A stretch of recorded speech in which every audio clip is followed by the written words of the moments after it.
다 함께 사도신경 고백함으로 12월 29일 수요일 성탄절 기도회를 시작하겠습니다. 나는 전능하신 아버지 하나님, 천지의 창조주를 믿습니다. 나는 그의 유일하신 아들, 우리 주 예수 그리스도를 믿습니다.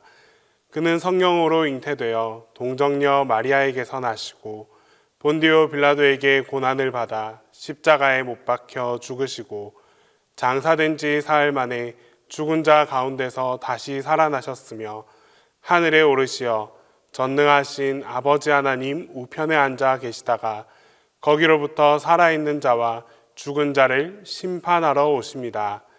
나는 성령을 믿으며 거룩한 공교회와 성도의 교제와 죄를 용서받는 것과 몸의 부활과 영생을 믿습니다.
오늘 우리에게 주시는 하나님 말씀은 누가복음 2장 22절에서 35절 말씀입니다. 신약성경 누가복음 2장 22절에서 35절 말씀입니다. 다 함께 봉독하겠습니다. 모세의 법대로 정결 예식의 날이 차매 아기를 데리고 예루살렘에 올라가니 이는 주의 율법에 쓴 바 첫 해에 처음 난 남자마다 주의 거룩한 자라 하리라 한 대로 아기를 주께 드리고 또 주의 율법에 말씀하신 대로 산비둘기 한 쌍이나 혹은 어린 집비둘기 둘로 제사하려 함이더라. 예루살렘에 시므온이라 하는 사람이 있으니 이 사람은 의롭고 경건하여 이스라엘의 위로를 기다리는 자라. 성령이 그 위에 계시더라. 그가 주의 그리스도를 보기 전에는 죽지 아니하리라 하는 성령의 지시를 받았더니 성령의 감동으로 성전에 들어가매 마침 부모가 율법의 관례대로 행하고자 하여 그 아기 예수를 데리고 오는지라. 시므온이 아기를 안고 하나님을 찬송하여 이르되 주제여 이제는 말씀하신 대로 종을 평안히 놓아주시는도다. 내 눈이 주의 구원을 보았사오니 이는 만민 앞에 예비하신 것이요 이방을 비추는 빛이요 주의 백성 이스라엘의 영광이니이다 하니 그의 부모가 그에 대한 말들을 놀랍게 여기더라. 시므온이 그들에게 축복하고 그의 어머니 마리아에게 말하여 이르되 보라 이는 이스라엘 중 많은 사람을 패하거나 흥하게 하며 비방을 받는 표적이 되기 위하여 세움을 받았고 또 칼이 내 마음을 찌르듯 하리니 이는 여러 사람의 마음의 생각을 드러내려 함이니라 하더라. 오늘 본문은 예수님께서 이 땅에 태어나신 지 8일이 지난 후의 이야기를 기록하고 있습니다. 요즘 젊은 부부들은 아기가 태어나기도 전부터 태명이라 하여서 열무, 쑥쑥이 등등의 이름을 지어서 부르곤 합니다. 그렇게 10달의 시간을 보내고 아기가 태어나면 미리 준비해 두었던 아이의 이름을 정해서 불러줍니다. 이와 정반대로 예수님께서 태어나시던 시대의 유대인들은 아이를 낳는다고 해서 바로 이름을 주지 않았습니다. 8일이 되는 날 할례를 베풀면서 그때서야 새로 태어난 아기에게 이름을 지어 주었습니다. 요셉과 마리아는 천사가 그들에게 일러준 대로 아기의 이름을 예수라라고 지었습니다. 예수라는 이 이름의 뜻은 그 백성을 저들의 죄에서 구원할 자라는 의미를 지니고 있습니다. 레위기 12장에 기록된 산모의 정결 예식 그 규례에 따르면 남자아이를 낳은 여인은 40일 이후에 반드시 정결 예식을 치러야 했습니다. 마리아도 예수님께서 탄생하신 후 40일이 지나고 정결 예식을 드리기 위하여 갈릴리 나사렛에서 유대 예루살렘으로 올라갔습니다. 바로 이 산모 정결 예식 때 제사를 드리는 여인은 하나님께 번제를 드리기 위한 제물로 1년 된 어린 양을 잡았고 속죄제를 위하여 비둘기를 잡았습니다. 그런데 만일 이 여인이 형편이 가난하여서 양을 잡아 드릴 수 있는 그런 경제적인 여력이 되지 않는 경우에 비둘기 2마리를 잡아서 한 마리를 번제물로 또 다른 한 마리를 속죄 제물로 드릴 수 있었습니다. 24절을 보아하니 마리아는 1년 된 양과 비둘기 대신에 비둘기 2마리를 산모 정결 예식의 제물로 드렸습니다.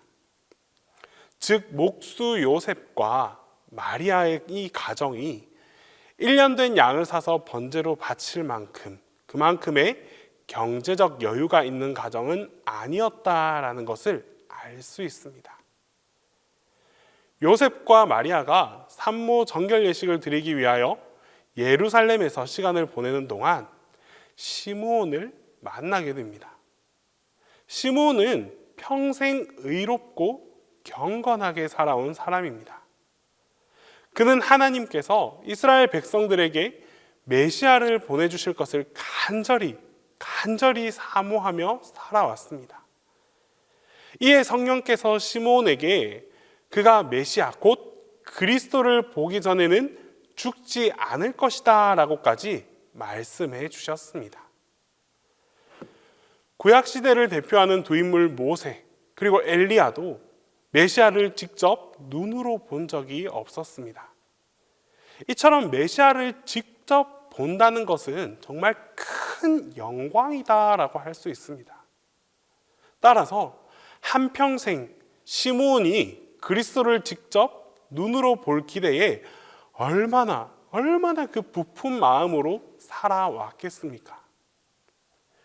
25절로부터 27절까지 이 세 구절에 성령이라는 단어가 무려 3번이나 언급됩니다.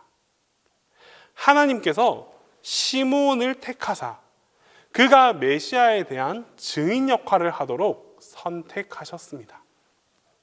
그리고 마침 시므온은 산모 정결 예식을 드리기 위해서 예루살렘으로 올라온 이 요셉과 마리아 부부의 품 안에 있는 그 아기 예수를 만나게 됩니다.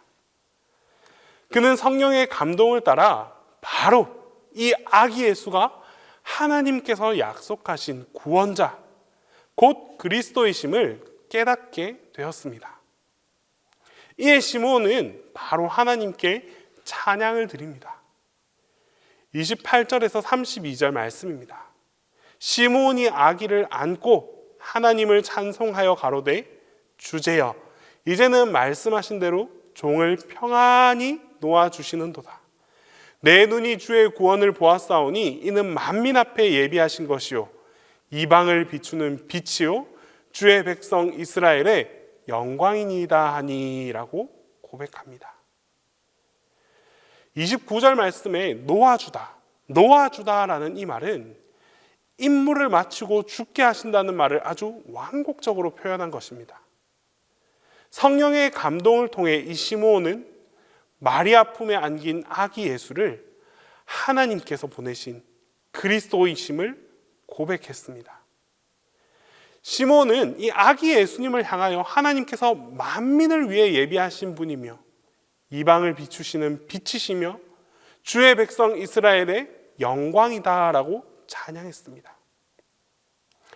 시므온의 고백처럼 예수님으로 말미암아 온 천하 만민이 그 죄사함을 받아 구원에 이르는 길이 열리게 되었습니다. 예수님은 이 세상을 밝히 비추시는 빛이시며 주의 백성들을 영화롭게 하시는 구원자이십니다. 오늘 시므온에게 이 사실을 알게 하신 이가 누구이십니까?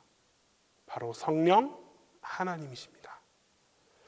많은 사람들이 예루살렘에 올라온 이 아기 예수님을 보았지만 시므온만이 예수님을 구원자, 곧 그리스도로 알아보았습니다. 누구든지 성령으로 말미암지 않고는 예수를 주라고 고백할 수 없습니다. 오늘 이 시간 우리들이 예수님을 향해서 주라고 고백함을, 그분이 구원자라고 고백할 수 있는 것은 우리 안에 계시는 성령 하나님의 역사하심이 있기 때문입니다. 이 예수님의 구원자 되심을 고백할 수 있는 것은 정말 가장 큰 축복이자 기쁨이 되는 것입니다. 예수님에 대한 믿음은 인간의 노력만으로 획득하는 것이 아니라 바로 하나님께서 우리에게 허락해 주시고 선물해 주시는 귀한 은혜라고 할 수 있습니다. 34절과 35절 말씀에 시므온은 요셉과 마리아에게 예수님의 미래에 대해서 예언하였고 또 동시에 마리아가 그의 아들 예수가 당하게 될 그 일로 인해서 칼이 그녀를 찌르는 것처럼 고통스럽게 될 것이다 라고 말해 주었습니다. 결국 이 시므온의 예언은 예수님의 십자가 죽으심을 통하여 그대로 다 이루어졌습니다. 요셉과 마리아가 이 예루살렘으로 올라와서 마주한 또 한 명의 사람이 있습니다. 바로 안나였습니다. 안나는 결혼한 지 7년 만에 남편을 잃었습니다. 이 당시에는 대부분 10대 후반에 일찍 결혼을 했습니다. 따라서 안나는 20대 초반에 벌써 남편을 잃고 혼자가 되어버렸습니다. 그때부터 84세가 되도록 안나는 성전을 떠나지 않고 밤낮 금식하며 매일 기도하며 성전에서 살았습니다. 안나의 유일한 소망은 예루살렘에 임할 하나님의 구원이었습니다. 믿음이 정말 대단한 여인이었습니다. 본문 36절에서 그녀를 선지자라고 소개합니다. 안나는 평생 간절한 마음으로 이스라엘 백성을 구원하실 메시아를 간절한 마음으로, 정말 간절함으로 기다려왔습니다. 그리고 마침내 아기 예수님께서 등장합니다.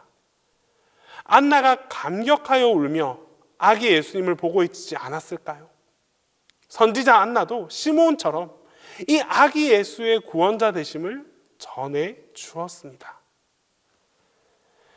시므온 그리고 이 안나와 시므온처럼 정말 평생 경건하게 살아오면서 하나님의 구원을 갈망한 사람들에게 예수님의 존재는 가장 큰 기쁨이 되었고 가장 큰 감사의 제목이 되었습니다. 이처럼 예수님의 참 존재를 알고 깨닫는 사람들에게는 그 주님이 우리에게 큰 위로가 되시고 소망이 되십니다. 시므온과 안나는 오실 메시아를 항상 기다리며 살았습니다. 우리들도 이제 그들과 마찬가지로 이제 다시 오실 예수님을 기다리며 살아가고 있습니다. 우리 주님은 반드시 다시 오십니다. 주님 오시는 그날까지 시므온과 안나처럼 정말 매일 하나님 앞에서 의롭고 경건한 삶을 살아갑시다. 그리하여 주님 오실 때 부끄럽지 않은 모습으로 구원자 예수님을 우리가 맞이합시다. 우리가 사모하는 주님을 뵐 날이 정말 멀지 않았습니다. 또한 지금도 우리 주님은 우리와 함께 하고 계십니다. 날마다 주님을 바라보며 살아가는 여러분들 모두에게 시므온과 안나에게 임했던 그 동일한 큰 기쁨과 감사가 가득 넘쳐나게 될 것입니다. 기도하겠습니다. 우리 시간 첫 번째로 기도드릴 때에 예수님의 탄생이 우리의 삶의 가장 큰 기쁨이 될 수 있게 해달라고 기도하겠습니다. 두 번째로 이 예수님의 탄생 소식을 통해서 위로와 회복을 경험할 수 있게 해달라고 기도하겠습니다. 끝으로 이제 새로운 한 해를 기다리고 있습니다. 이 새로운 한 해를 소망을 품고 희망으로 맞이할 수 있게 해달라고 우리 주님 앞에 간절히 기도하며 나아가겠습니다. 사랑의 하나님, 예수 그리스도의 탄생 소식을 듣게 하심에 감사드립니다. 주님의 탄생이 우리 삶의 가장 큰 기쁨의 소식이 될 수 있기를 소망합니다. 온전한 믿음을 통하여 탄생의 기쁨을 온전히 누릴 수 있게 하옵시고 주님 오심을 깨닫고 확신하며 살아가는 삶을 살아가게 하옵소서. 세상은 여전히 어둡고 힘든 고난의 과정 속에 있습니다. 많은 이들이 이 어려움 속에서 지쳐만 가고 있습니다.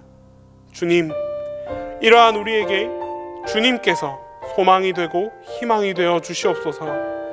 주님 오심을 통해 이 땅이 고쳐지고 회복되기를 간절히 소망합니다. 주님의 섭리와 질서가 회복되게 하시고 주님의 손길을 통하여 아픈 마음들 모두가 위로받고 치유되게 하여 주시옵소서.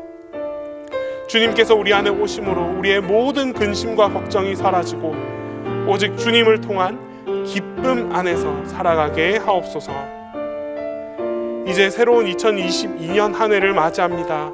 주님, 이 새해에는 우리 모든 교우들이 바라고 기대했던 그 기도의 제목들을 다 이루어질 수 있는 은혜가 함께하게 하여 주시옵소서. 하나님의 은혜가 흡족한 한 해가 되게 하시고 그 많은 은혜를 통하여 우리 또한 많은 감사를 드릴 수 있는 한 해가 되게 하옵소서. 주님과 함께 동행함으로 모든 어려움과 고난을 헤쳐나가는 승리의 새해를 맞이하게 하옵소서. 담임 목사님을 위해 기도합니다.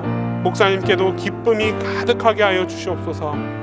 교인을 통해, 교회를 통해, 사역을 통해 얻는 그 기쁨이 가득 넘쳐나게 하여 주시고, 무엇보다도 주님께서 주시는 기쁨이 끊이지 않는 그 은혜 또한 허락하여 주시옵소서.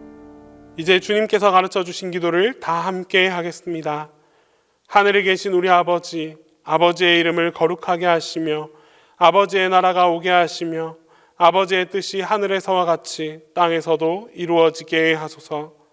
오늘 우리에게 일용할 양식을 주시고 우리가 우리에게 잘못한 사람을 용서하여 준 것 같이 우리 죄를 용서하여 주시고 우리를 시험에 빠지지 않게 하시고 악에서 구하소서. 나라와 권능과 영광이 영원히 아버지의 것입니다.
네.